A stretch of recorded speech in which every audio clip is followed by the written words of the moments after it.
Welcome to the Consulting Success Podcast. I'm your host, Michael Zapersky. In this podcast, we'll dive deep into the world of elite consultants, where you'll learn the strategies, tactics, and mindset to grow a highly profitable and successful consulting business. Hey, it's Michael Zapersky, and today I'm very excited to have Glen Allsopp joining us. Glen, welcome. Michael, thank you for having me. So, Glen, you're a consultant, an entrepreneur. Tell us more about what you're currently doing. Yeah, so my focus for the past 13 years or so has been SEO, so ranking websites higher on Google. And yeah, I kind of fell into the role of consulting about 2 years ago. I wouldn't really have classed myself as a consultant for the last decade or so, but it's something I fell into and yeah, just kind of focusing on that now. So tell us a little bit more about how you fell into consulting. So I fell into consulting basically for a large part of my SEO kind of career. I've been doing link building. So building links for websites and it's a big part of how Google's algorithm works. And what became increasingly common is that people would come to me for links, but I knew that the links I would build for them wouldn't really help their website as much as it could as if they had fixed some things on the actual website first. So I just started recommending things to people, just advising them on what to change before we kind of got started in doing link building together. And that just kind of fell into it. We're going to dig more into that because I think there's probably a consulting lesson in there that everyone can benefit from. All right. So you built an agency to 7 figures at 25 years old, and you've made the pivot, as you mentioned, into SEO consulting. You've worked with some large companies, including Buffer and ConvertKit. What do you feel has made the biggest impact in generating leads and inquiries for your SEO consulting business? Yeah, so that's a great question. And unfortunately, the answer to that took me way too long to figure out. When I started doing SEO, I just loved it so much. I just couldn't imagine that being able to do that for other people was actually a thing that people get to do all of the time. So I was really excited that that was an opportunity. So if someone came to me and said, do you do link building? Do you do reputation management? Do you do keyword research? Whatever people ask for, I would say, yes, I did it. And it was pretty weird that people would ask me for things I didn't really offer. I would say yes, and then they wouldn't actually end up working with me. I just said yes to exactly what you're asking for, and it didn't go anywhere from there. How are people finding you today, though? What would you say is working best for you to be able to generate leads and inquiries for your current consulting business? Yeah, so in terms of traffic, I have a lot of sources. So it's SEO. I think every SEO company should be ranking for something. So I rank for various keywords around link building and keyword research and that kind of thing. But as far as focusing on what changed, it was having to focus on a specific offering. So the success that I had going from people wanting things and not working with me to people actually working with me was I really focused on link building. That's what I became known for. That was the thing that I did. So when people wanted that, they would come to me, and just really honing in on a specific offering, I found that was so important. That is critical. And, we see this with a lot of the consultants that reach out and come into our coaching programs is they often have a lot of skills and experience and even expertise, right, that they've developed over many years, often in the corporate world. And it can be a real challenge for people to make a decision, right? Because often you have to say no to a lot of things that you could do instead to be able to say yes to the ones where you can create the greatest results. And it sounds like for you, that was kind of the process that you went through as well. Yeah, exactly. And it was just about, I want people to come to my website and I want 90% of people to come there and think, oh God, this is not for me. This is not what I'm looking for. Because the 10% who come there and see the offering and think this is for me, they are the people who are likely to convert into something. So yeah, I get traffic from a lot of sources. I get a lot of traffic that doesn't convert and maybe there's some aspect of my offering or me or the website that they really don't like. But I think to have success in this business, you probably have to be polarizing to some point where there are going to be people who don't connect with you and don't like what you're doing.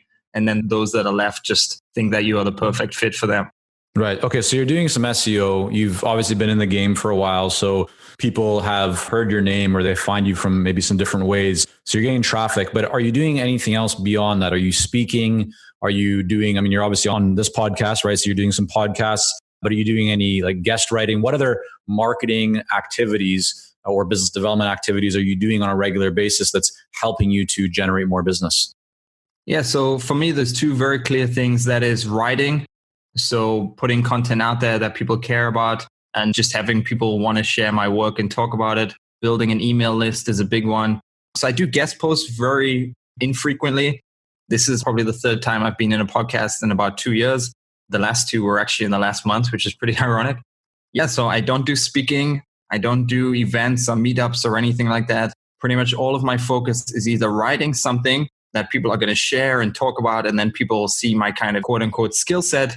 Or what I think a lot of SEOs should be able to do is that I rank for the kind of service offerings that I want to offer with various websites. So actually getting search traffic to sell services that tell people how to get more search traffic. And so when you talk about writing articles or content that people want to talk about, that people want to share, is the distribution channel through your own website, or are you putting that content on other people's websites? Yeah, so in my industry, in the SEO world, I have written for a few of the big websites. I've also been mentioned in a lot of places, Forbes, The Guardian, Entrepreneur, and so on. To be honest, I would be very surprised if those have ever converted into leads. I think for me, it is all about what I've written on my own website. And then I have tens of thousands of people on an email list. I have tens of thousands of people on Facebook and Twitter and, real people, not that I've bought or anything like that. But the important thing is I have to write something worth talking about. So I do not disrespect that I have that reach, and it's something I've worked. I literally blogged for about 5 years before anyone cared about what I had to say at all, and learned how to write what people actually want to read about. So I know that if I can write something incredible, I have the audience that can help take that further. So that's always my focus before I put something out there. Yeah, that's interesting. I've spoken with many consultants who have been blogging for many years in some cases. Like they've followed all of the best practices, the conventional wisdom around putting out lots of content. And so while they've done that, and in some cases they have even seen their search kind of rankings and overall traffic increase, it doesn't always generate more leads for them. And so what we do with them is really help them to strengthen their calls to action, look at how they're structuring their content, how they're structuring their emails. And then that turns into a lot more leads, a lot more consistent inquiries coming in for them. But I'm wondering, with your expertise in SEO, for someone who has already a big list like yourself or some of the consultants that reach out to us, then we can make tweaks, we can make adjustments pretty quickly and see positive gains. But for those who maybe don't have a big list right now, who have a blog or they have a website, but they're not getting much traffic, is SEO something that they should even be thinking about right now? Or is there, in your experience, maybe a better place where they should be focused? Yeah, I think that's a great question. So as I hinted to, a large part of SEO is about links. So if people were never, ever talking about consulting success, it would be pretty hard, no matter how good the content you write is, it'd be pretty hard to get that showing anywhere on Google and getting search traffic. There are exceptions. There are ways to kind of game the system. You can buy links and build your own websites to build links and so on. You don't necessarily have to do everything the natural way. But I think when you're starting out, it is very hard to get people who are going to talk what you're doing. So if you want to focus on quote unquote white hat link building and really having people talk about your stuff, so you can put out amazing articles. You can put out a lot of amazing articles. But if you're not getting links, it's pretty unlikely that you're going to see the kind of search traffic and rankings that you want. And to get those links, it's generally going to be from relationships and connecting with people who can talk about you and share your work. And that does take time. So it is something I would focus on from day one.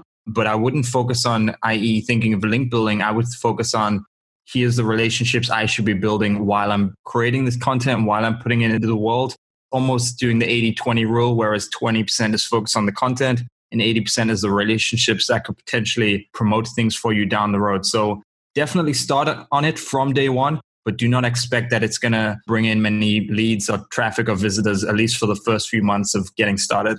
Right. So it sounds like what you're saying is don't go into it with a short-term mindset, expecting results anytime soon. But if you see it as a long-term part of your marketing mix or just a part of your business that you will be working on consistently, right, over a long period of time, it will provide dividends for you. That's what we've seen in consulting success, right? We've been doing this. We've been putting out content for many, many years. We didn't have an expectation of it generating a massive amount of revenue or really anything at the beginning. But now looking over, I guess, about a decade back in time, we have a lot of inbound inquiries, a lot of people reaching out to us without us having to do kind of anything because we've put in that work, which doesn't mean that we stop and not do anything going forward, right? We want to continue creating valuable content and sharing what we've learned. But I can see that in our own case. And I think that's really what you're saying. Yeah, absolutely. So it's like you cannot think of a single business on the internet right now that you could name that suddenly just had a ton of traffic from search engines and it didn't build up over time. Everyone is building that up slowly over months and years. And like I said, there are shortcuts. There are kind of slightly unethical ways to go about it. But if you want to do things legitimate and kind of thinking about the long term, it is totally a linear thing and it just keeps growing as time goes on. Yeah, let's dig into that for a moment and let's keep this like very much on the ethical side. So someone who, let's say, has their consulting website up right now, they have a blog, they've posted a little bit of content to it. Maybe they're getting 100 or 300 visitors to their site each month max. There's very little traffic coming their way. What would be something that they could do that is completely legitimate, that would be, in your kind of experience, like the best step that they could take or the best action that they could implement that would really get them moving in the right direction? Like if it's your site, you're getting started from day one, but you don't have the connections that you have right now. You don't have the list that you have right now. You just have your expertise, your website with a blog and a little bit of content and a little bit of traffic. What would you do? While we work with a lot of seasoned and experienced consultants here at Consulting Success, I'm often contacted by new early stage consultants. Invariably, the question I'm asked is, what are the steps I should take to become a successful consultant and grow my consulting business to my first 6 figures per year? Well, I'm excited to announce that we've opened the doors for our Momentum program. This is our most popular program for early stage consultants, and it has helped almost 1,000 consultants to start, run, and grow successful consulting businesses. It gives you the step-by-step plan to help you with your messaging, your fees, and pricing strategies, how to win more proposals, how to go to market more effectively, developing a marketing system to generate leads consistently, and so much more.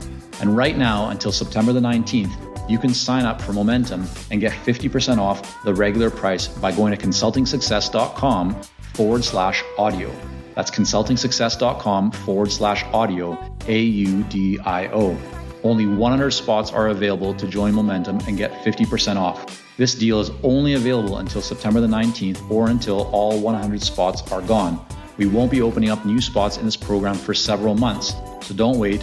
Go to consultingsuccess.com/audio. That's consultingsuccess.com/audio, AUDIO.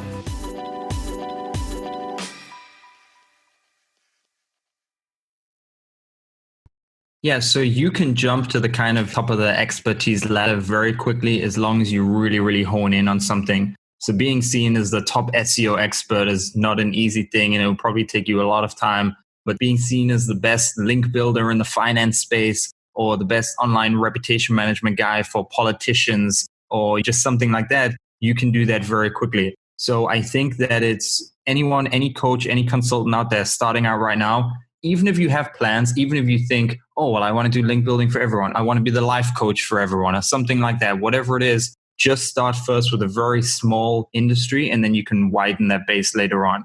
So what I would do is, with that in mind, I would also focus on very specific keywords. So don't try to rank for life coach. Don't try to rank for, I don't know, financial consultant or whatever it is. Try to rank for financial consultant in Sydney or affordable financial consultant in Sydney. Even if in the future you want to target much broader terms, which get a lot more traffic, that's totally fine. But when you're just starting out, take advantage of trying to be the specialist in a very small area, a very small industry. Publish all of your content around that, the specific tax laws for Australia, the specific diets, the specific mindsets for the thing that you want to be the specialist in. Just focus on producing content for that. Worry about being an expert for more people later on, and just really, really focus on one very small piece of the market. And so a common question that people ask regarding content is how long does it need to be? And so I've seen a whole bunch of studies from different places saying that the longer form content, 1,500, 2,000 plus words, tends to get better rankings. Is that true in your experience? Yeah, so the most common phrase you will ever hear from an SEO is, it depends. So in some industries, absolutely. And what is the best thing to do is always just judge the search results. Go to the search results for whatever you want to rank for. If Google is rewarding very long content and they're doing that for most of the results, you probably have to do the same. If Google are rewarding short content, and that does actually happen, and I'm just thinking of industries like currency conversion. You try to convert a currency, Google will probably tell you the conversion for you. But if you click on any of the top 10 results, they probably have 200 words of content on the page. So it's not always a requirement to write a lot of content. The absolute best thing to do is go and look at what is there already in search results. But you probably stand more chance of picking up links and shares. I believe there's a lot of studies around what content gets the most links, what gets the most shares. It's usually somewhere around the 1,500 word, 2,000 word mark. And because you get the links, because you get the shares, that kind of results in the rankings from that. Got it. And then you mentioned about really focusing in on specific keywords and how important that is. So instead of being broad and just calling yourself like a management consultant, right, you're going to want to get into maybe M&A consulting for fast growth startups or whatever the keywords are that you're going for, like getting very, very specific around your target market. Is the key then for people to write very detailed content using that keyword throughout the article or piece? And I know there's a lot that goes into this and we can't get into all the fine details, but just at a high level, what are some of the best practices that consultants that are listening to this right now should have in mind when they're crafting their own content? Yeah, so I probably sound a little bit like Google spokespeople when I say this, but honestly, I do not think about keyword percentages, how many times I use a keyword in a headline or anything like that. I just try to write the best piece of content so that when someone comes to that article, they're just thinking, wow, this is incredible. I want to share this with other people, or I want to do business with this person. They are teaching me things I have never seen before. As a good example, I don't want to put this to the test. I probably have enough authority to rank for terms like general terms in my industry, like keyword research, on-site SEO, link building, but I always go for a bit more like long tail phrases. So I rank number 1 for advanced link building and advanced keyword research. So I take the topic, the general topic, and then I only market it and write it for a very specific subset of that industry. So don't think about the keywords. Don't think about how many times you mention something. Just make sure that the content matches the headline that you promise. Whatever promise you put in a headline, make sure you over deliver on that in the content, and that will probably work out pretty well for you. So Glenn, you've worked with some large, well-known organizations, as we mentioned, and there's a whole bunch of others that we haven't, right? Really helping them with SEO. And you do it all now, today, as a pretty small remote team, right? Without an office. So how is your team structured and what do people do within your company? Yeah, so this has changed so much over the years, depending on what the service is or depending on how many people we are helping. We've had dozens of people working with us. It's always been a remote thing. I have had offices, but they've actually been for other businesses related to websites, but not related to SEO. So yeah, we're a fully remote team and we have a developer on board. We have someone who handles all the miscellaneous day-to-day stuff. And then everyone else, we are a pretty perfect mix of you have to be a very good SEO and know what you're doing and find problems on a website. But you also have to be very articulate and elegant in the way that you express that to someone else, whether that's through a phone call, whether that's through email, whether that's through writing it up in a report.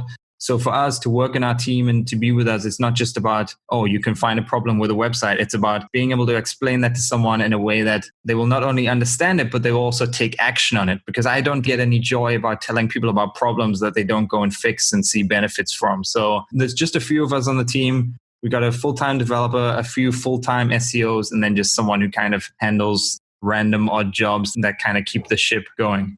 And how do you communicate effectively with your virtual team? We have calls pretty much every day, to be honest. And if we don't have phone calls every day, we don't do Slack or anything like that. We just do email or we do Skype chats. Got it. Okay. And that works for you. Yeah, it's pretty perfect at the moment. Yeah. So the other thing I want to come back to, you mentioned that kind of early on, you had people coming to you for link building, but that wasn't the only thing that you were offering, right? You wanted to offer other consulting services because you saw it wasn't just about link building. There was other things that they could be improving with their websites. And I think that's an interesting situation that a lot of consultants find themselves in, where maybe they want to offer something to the marketplace, but the marketplace actually wants something different. So if you can take us back to that time, how did you transition or how did you have that conversation with people who came to you and said, hey, Glenn, help us to build links. That's how we found you. That's what you're known for. And you're saying to them, listen, yeah, I can help you with links, but there's something else going on here. Like, what did that conversation look like? Or what did you find to be the most effective transition to be able to, quote unquote, sell to people something that they weren't initially thinking about? Yeah, that's a great question. So the industry of link building, for people who don't know, there are literally companies who make tens of millions of dollars per year on the Inc. 500, 5,000, who literally that is their sole focus. They just focus on link building. So it is a pretty huge industry. If you want to rank in Google, you need links to your website. So the demand for link builders is there. So the thing about me is that I always try to be ahead of the curve. I always try to do something before it is needed, before the demand is there. So I kind of position myself right, and I have the connections and the relationships to offer a great service and so on. So most of 2016 and a lot of 2017, I was coming up with a new angle for link building, and that was very much a press related thing. So as legitimate as we could get, just getting in front of people who write articles and they want to quote experts, how we could be the experts that they want to quote in those articles, or how our clients could be the experts that those people want to quote. That was a huge focus for me. And I told people about it, and I kind of figured it out how to do that at a bit of a scale.